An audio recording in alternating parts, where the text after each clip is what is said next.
Hi friends, இன்றைக்கி சுவையான இனிப்பான சர்க்கரை பொங்கல் தான் பார்க்க போகிறோம். டேஸ்ட்டாக இருக்கும். இதே மாதிரி ட்ரை பண்ணுங்கள்.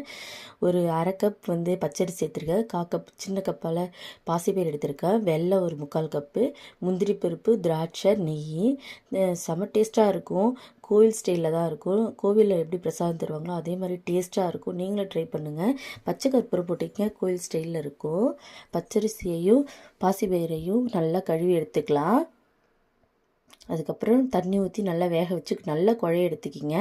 அதுக்கப்புறம் வெல்லத்தை இடித்து அதையும் கலந்துக்கிங்க. ஒரு பிஞ்சு உப்பு போடுங்க. அப்போ தான் சர்க்கரை பொங்கலோட டேஸ்ட்டு வேறு லெவலில் இருக்கும்.